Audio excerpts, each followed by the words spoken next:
Hay una filosofía argentina, un pensamiento riguroso acerca del lugar del hombre en la sociedad.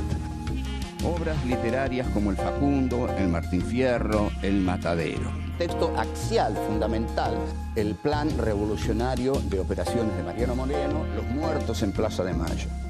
El primer centenario se festeja bajo estado de sitio. Las cartas a Lavalle deciden el fusilamiento de Dorrego. No hay verdad que se resista frente a 2 pesos, moneda nacional.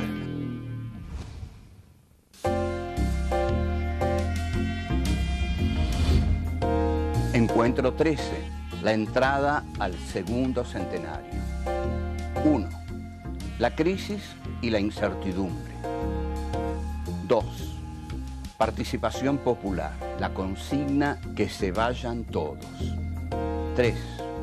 El rol del Estado y el poder comunicacional. 4. La distribución de la riqueza.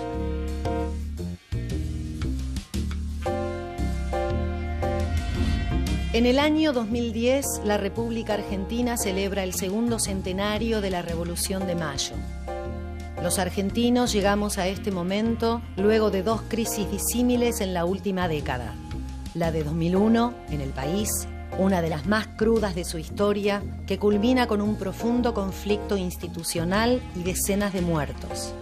Y la de 2008, en el mundo, con la debilidad y caída de los mercados mundiales que enfrentan intensas recesiones, sobre todo en los países más poderosos del planeta. El segundo centenario encuentra en Argentina a la primera presidenta mujer elegida por el voto democrático, Cristina Fernández, que se propone consolidar la democracia y la integración regional. Durante los primeros años del segundo milenio, gobiernos de corte popular toman posición en muchos países de América Latina. Manifestación que se traduce en la reformulación del rol del Estado y en una revisión de su inserción en el mundo luego de varias décadas de hegemonía neoliberal. La entrada al segundo centenario constituye una nueva oportunidad para construir y delinear la identidad que cada nación busca darse a sí misma en medio de esta integración regional.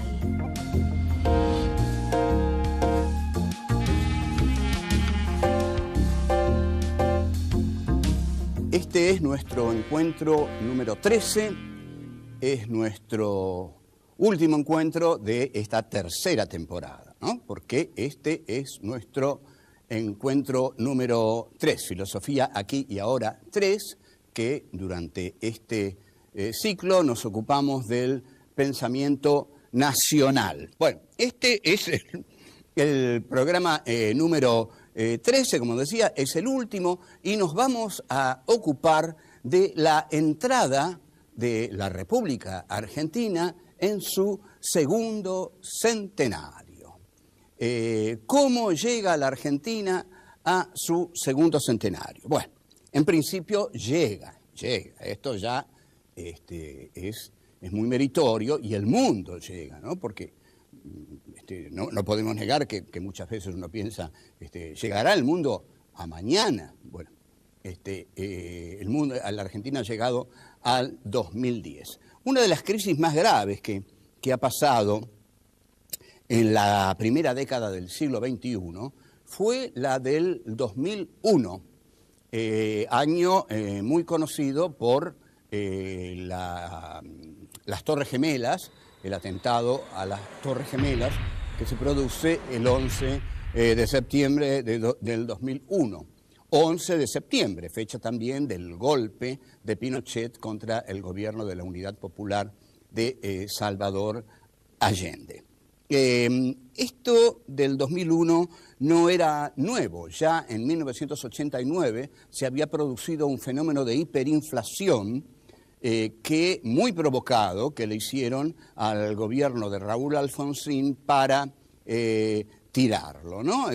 Realmente a Alfonsín fue un golpe de mercado que le hacen a Alfonsín, porque Alfonsín, conjeturo, no habrá entregado, no habrá concedido algunas cosas que el que vino después concedió absolutamente, ¿no? con gran entusiasmo les dijo a los hombres poderosos de este mundo que quieren, yo lo hago. Bueno, la hiperinflación angustia mucho a la gente porque pierde el control de su economía, pierde la sensación de qué piso está pisando. El piso que nosotros pisamos tiene que darnos la idea de cierta solidez. Cuando la moneda se dispara, cuando con la moneda se produce un proceso de licuación, como que la moneda no existe, como estamos parados sobre la moneda, perdemos el piso y la hiperinflación nos devora. La hiperinflación, además, lleva a un precio exorbitante, ¿no?, inasequible, para los sectores medios, sobre todo, y ni hablar los sectores humildes, las mercancías. La mercancía es la esencia del capitalismo, tal es así que Karl Marx, que es el que más profundamente estudió este sistema de producción en el Capital, el capítulo primero está dedicado a la mercancía. El sistema capitalista es un sistema de producción de mercancías. Por otro lado, quien más mercancías tiene, más poderoso es. Y la mercancía es el resguardo del dinero. Pero el resguardo del dinero para las clases poderosas no es el país. Ojo, no. El dinero se guarda afuera. Ni siquiera se reinvierte, porque una de las características de nuestros sectores dominantes en la economía, y por eso el país es así, ha sido el de la no reinversión. Como los sectores dominantes de la Argentina jamás reinvirtieron en la Argentina, sino que enviaron afuera sus ganancias, la Argentina es hoy lo que es, un país pobre. Ahora, la clase media, como no puede hacer eso, pone sus dinerillos en el banco. Entonces, en el 2001, lo que el presidente de la Rúa, una de las figuras más preclaras de nuestra historia, ordenó fue el llamado corralito, un corralito. Bueno, una palabra rara, a uno le dicen corralito, piensa que es un lugar para poner los ponis o el corralito de los nenes. No, era un corralito por el cual la clase media no podía sacar su guita de los bancos. Esto enloquece a la clase media, nunca le había pasado. Entonces, ¿qué es lo que hace? Toma un instrumento que había jugado un papel muy triste en Chile, porque había contribuido muchísimo a la pérdida institucional del gobierno de Salvador Allende, la cacerola, porque, digamos, todas las conchetas chilenas, que son innumerables, salieron con las cacerolas para tirar abajo al gobierno de Allende. Contaban con algo más que cacerolas, ¿no? Contaban con Kissinger, Nixon, la CIA, Pinochet, en fin, gente mucho más temible que una cacerola.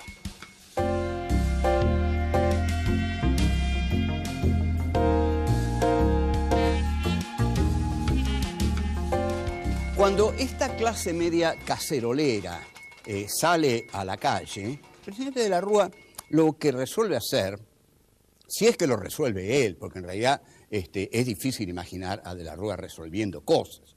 Tenía un montón de gente ahí alrededor que las resolvía por él y le ordenaba. Hay una foto de su hijo célebre, Antoñito, que tiene los dos brazos así sobre el escritorio y lo está mirando a de la Rúa, y de la Rúa lo mira así, y bueno, y seguramente ahí Antoñito le está diciendo: tenés que declarar el estado de sitio y dar leña, viejo, porque si no esto no se arregla. Muy bien, eso fue lo que hizo de la Rúa, es decir, le hizo caso a le hizo caso a Antoñito y declara el estado de sitio. El estado de sitio era una medida que no podía declarar de la Rúa en el nivel de debilidad institucional y política en que se encontraba. Entonces, en lugar de mandar a la gente a su casa, que es lo que pretende el estado de sitio, sacó a la gente de su casa con las cacerolas.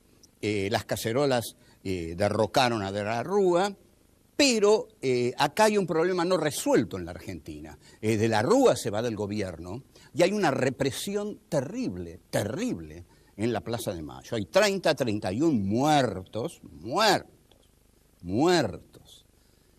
que deja de la Rúa como estela sangrienta de su retirada. Bueno, ahí viene una etapa muy confusa de distintos presidentes y también una etapa muy fascinante de participación popular.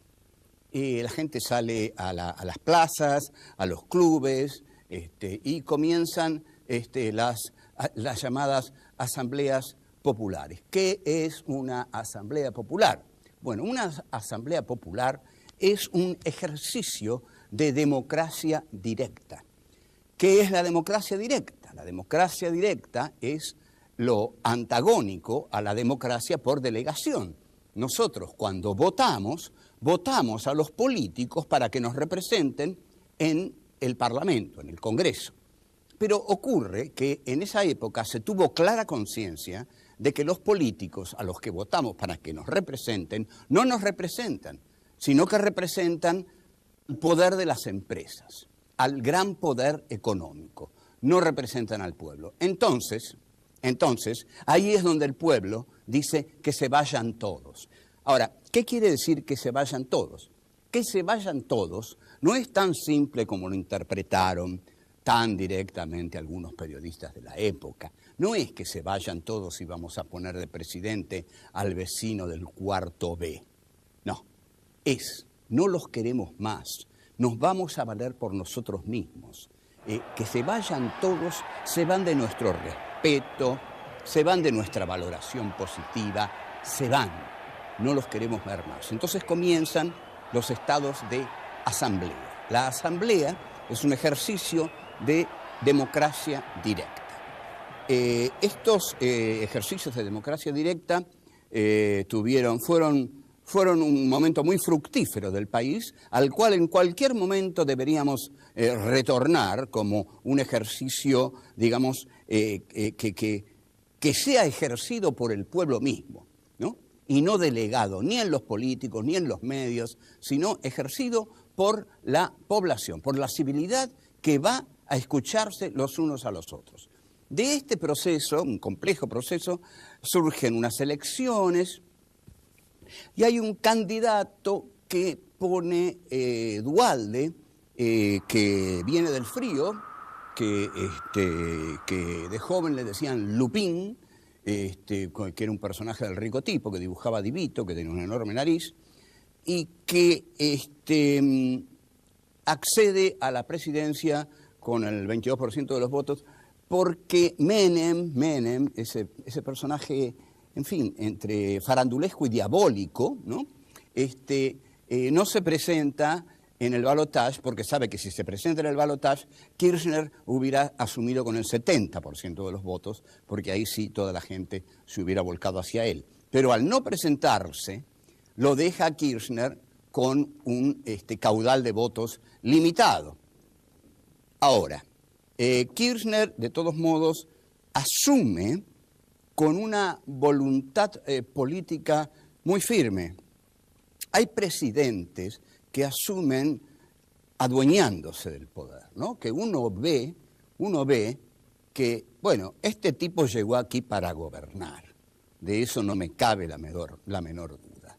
Entonces, en el discurso que da en el Congreso, al asumir, larga una definición de lo que él es, de dónde viene, y que la definición dice: pertenezco a una generación diezmada.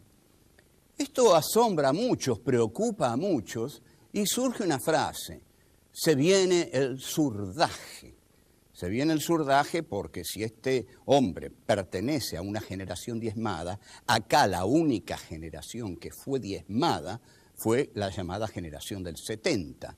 Y esa generación del 70 fue diezmada porque fue considerada zurda por los militares de la Seguridad Nacional, que tuvieron el poco delicado gesto de eliminar por lo menos a 30.000 jóvenes de esa generación. O sea que la primera definición de Kirchner es: yo pertenezco a esa generación que fue diezmada.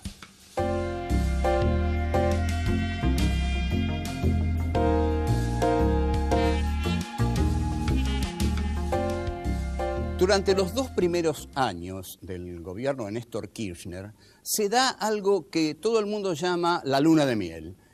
Son 2 años en los cuales Kirchner intenta una política de transversalidad e incluso intenta organizar casi un nuevo partido de centro-izquierda, pero se da cuenta que el aparato poderoso del PJ, si no está en sus manos, esto es lo que él piensa, él no tiene segura su presidencia. Entonces se dedica a apoderarse del aparato del PJ. Aquí empieza la etapa que podemos llamar el pejotismo de Kirchner. Es decir, apoderarse de ese aparato que es lo que el peronismo es hoy. El PJ es hoy un aparato que no tiene ideología, es un aparato para construir poder. El poder está ahí adentro.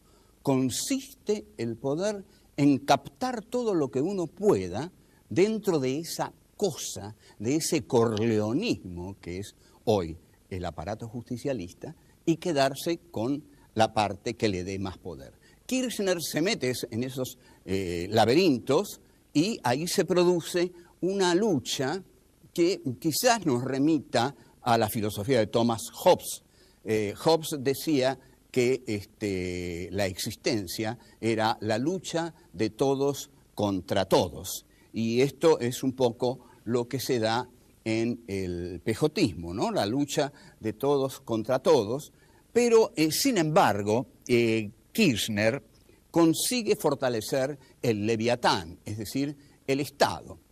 Una de las cosas más irritativas que hace Néstor Kirchner es fortalecer el Estado que Menem había destruido.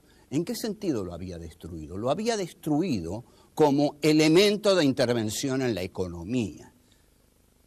Con Menem, el Estado había dejado por completo de intervenir en la economía. Con Kirchner, el Estado vuelve a intervenir en la economía. Entonces, ese Estado es un Estado keynesiano, que es un Estado de bienestar, que es un Estado que interviene en la economía, y que incluso interviene activamente. Esto lo hemos visto con los conflictos que el Estado, bajo el gobierno ya de Cristina Fernández, ha tenido con algunos grupos de poder, a los cuales, digamos, atacó con total decisión, porque consideraba que digamos, los monopolios y los oligopolios deformaban la lógica del mercado. En esto, Cristina Fernández estaba de acuerdo con Adam Smith. Ahora bien, cuando Néstor K. Se consagra al pejotismo, ahí deja de lado muchos de sus ideales, y sus 2 últimos años ya no son tan brillantes. Asume Cristina Fernández y al poco tiempo de asumir hay todo un bloque compacto opositor que reacciona con una virulencia excepcional, casi nunca vista, contra un gobierno que acababa de asumir. ¿Cómo estaba formado ese bloque? Ese bloque estaba formado por la clase media cacerolera, que sale a cacerolear contra el gobierno, con el campo, el llamado campo, que tal como lo definió un señor, creo que se llamaba Roulet, a mí mi maestra de historia me dijo que la historia argentina la hizo la iglesia, el ejército y el campo. Bueno, para ese señor las cosas estaban claras, pero no son tan así. Y el otro poder fundamental que se le añade a este bloque es el poder comunicacional. Como nunca el poder comunicacional estuvo en contra de un gobierno. ¿Qué es lo que logra el poder comunicacional? Este tema me gusta muchísimo y a mí me encantaría dar un filosofía aquí y ahora 4 sobre el tema de el sujeto otro, el poder comunicacional y la colonización de la subjetividad. El poder comunicacional coloniza las subjetividades. ¿Qué es colonizar la subjetividad? Yo tengo una subjetividad, usted tiene otra, pero sin embargo, el poder comunicacional nos coloniza nuestras subjetividades, porque nos dice lo que tenemos que pensar, nos dice lo que tenemos que decir, nos dice lo que tenemos que leer, nos dice a dónde tenemos que ir, a dónde tenemos que comer, qué tipo de mujer nos tiene que gustar, nos dice todo. Somos manejados por el poder comunicacional, que también nos dice si tenemos que odiar o no odiar a este gobierno o a cualquier gobierno. El poder comunicacional decidió que al gobierno de Cristina Fernández había que, en verdad, claramente, por decirlo, destituirlo. Surgió en defensa de ese gobierno, que en ese momento estaba en una situación muy débil, hubiera bastado un tanque solamente para que cayera. Surgió un grupo de intelectuales, de los mejores intelectuales del país, que se nuclearon alrededor de Carta Abierta y defendieron apasionadamente la estabilidad institucional. Porque acá, en realidad, lo que nosotros queremos no es primordialmente la defensa de un gobierno. Quisiéramos que siempre un centenario en la Argentina, y los que puedan venir, si vienen, se festejen en democracia, se festejen sin el acecho de las fuerzas del golpe institucional, del golpe militar, que está muy sofocado porque, digamos, los militares están apartados de estas cuestiones, no quieren, creo, y estoy casi seguro, no quieren ser más utilizados para defender los intereses de otros sectores de la sociedad que no son ellos. Que no los usen más como instrumento para defender los problemas de otros. Entonces, están apartados. ¿Qué es lo que queda entonces? Queda una sociedad muy dividida. Por un lado, tenemos un proyecto que intenta redistribuir la riqueza, pero que lo logra muy difícilmente porque tiene enfrente a muchos que no quieren distribuir la riqueza. No quieren. Entonces, ahí está el problema.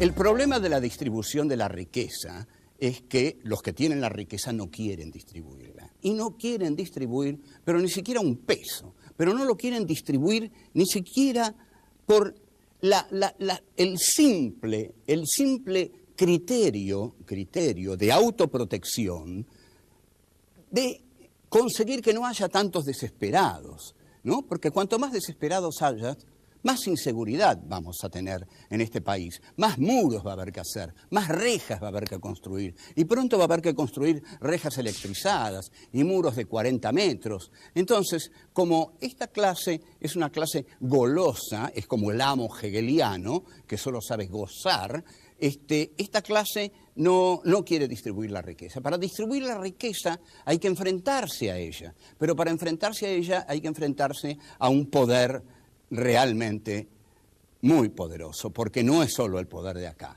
es el poder del capitalismo internacional. Entonces, ¿cómo podemos pensar el segundo centenario? Bueno, lo que podemos decir es lo que nosotros pensamos hacer para el segundo centenario. No sabemos si lo que pensamos hacer se va a realizar en el segundo centenario, pero nadie sabe si lo que va a hacer se va a realizar, porque la vida es azarosa. El principio fundamental de la historia es el azar. Puede ocurrir una cosa, puede ocurrir otra. Nosotros creemos que es fundamental que la Argentina llegue al segundo centenario diferenciándose claramente de la Argentina del primer centenario. Que no sea una fiesta de las clases hegemónicas, que no sea una fiesta de las clases poseedoras, que no sea una fiesta de los que están satisfechos por completo, que sea una fiesta de todos, al menos que puedan ser integrados a la mesa familiar, digamos, del país, siempre atravesada por miles de contradicciones, todos aquellos que padecen hambre. En realidad, nosotros No queremos un país injusto, no queremos un país desigual, no queremos un país con hambrientos. América Latina tiene que estar preparada para que no haya más golpes de Estado en este continente. No puede haber golpes de Estado. La democracia tiene que seguir, pero la democracia, si no alimenta, si no da de comer, como decía un político, y que no dio de comer, y que no da de comer, porque hay 1.000 millones de hambrientos en este mundo, en este momento. La democracia, si no consigue satisfacer las necesidades inmediatas, esenciales de la gente que habita este país, la democracia no sirve para nada. Entonces, y nosotros queremos que sirva, porque queremos vivir en democracia. Vivir en democracia es que la vida se respeta. La democracia consiste en que la vida del otro para mí es sagrada, porque yo necesito del otro para ser yo. No puedo ser yo si el otro no existe para mí. Entonces, esa democracia hay que sostenerla, hay que defenderla, si es contra los medios, si es contra el campo, si es contra la sociedad donde se juntan los dueños de las vacas, lo que sea, si es contra los corruptos también. No hay que admitir corruptos, nada de corrupción en la Argentina. No puede haber en el gobierno un solo corrupto, y si lo hay, a ese hay que echarlo, porque nosotros no podemos tolerar estar defendiendo, porque lo defendemos por convicción, porque lo otro es horrible, pero estar defendiendo algo que no se defiende a sí mismo. Entonces, por favor, si ustedes quieren que nosotros estemos ahí y luchando contra lo horrible que está del otro lado, nos tienen que dar una mano. Y la basura que tienen dentro la echan. Y ahí nos van a tener con más entusiasmo, con más esperanzas, del lado de las buenas causas que pueden hacer de este país un lugar más digno para vivir y para morir. Chao.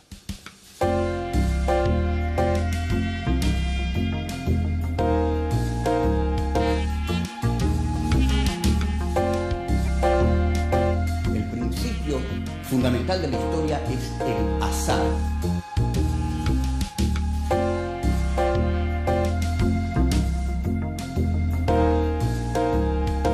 Decía que la existencia era la lucha de todos contra todos. Y esto es un poco lo que se da en el pejotismo. El problema de la distribución de la riqueza es que los que tienen la riqueza no quieren distribuir. La democracia consiste en que la vida del otro para mí es sagrada, porque yo necesito del otro para ser yo.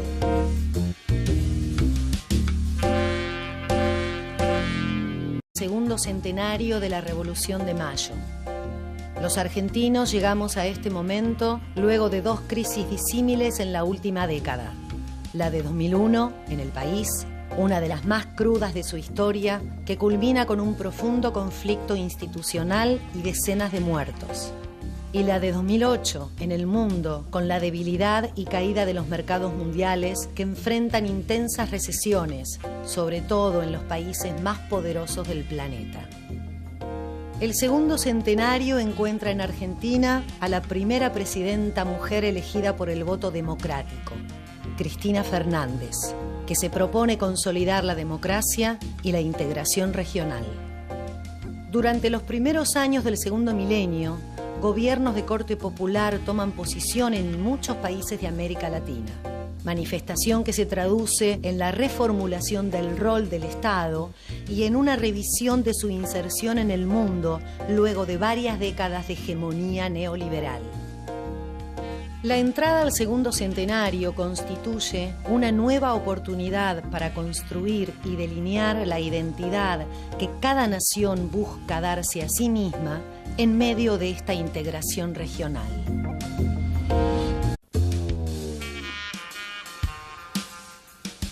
Hay una filosofía argentina, un pensamiento riguroso acerca del lugar del hombre en la sociedad.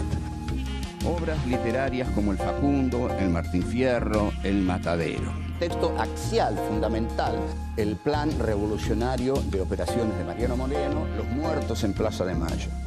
El primer centenario se festeja bajo estado de sitio. Las cartas a Lavalle deciden el fusilamiento de Dorrego.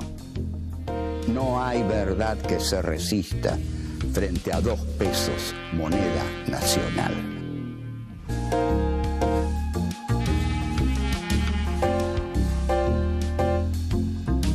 Este es nuestro encuentro número 13, es nuestro último encuentro de esta tercera temporada, ¿no? Porque este es nuestro encuentro número 3, Filosofía aquí y ahora 3, que durante este ciclo nos ocupamos del pensamiento nacional. Bueno, este es el programa número 13, como decía, es el último, y nos vamos a ocupar de la entrada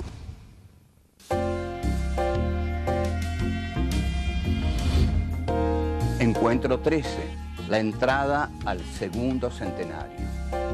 1. La crisis y la incertidumbre. 2. Participación popular, la consigna que se vayan todos. 3. El rol del Estado y el poder comunicacional. 4. La distribución de la riqueza.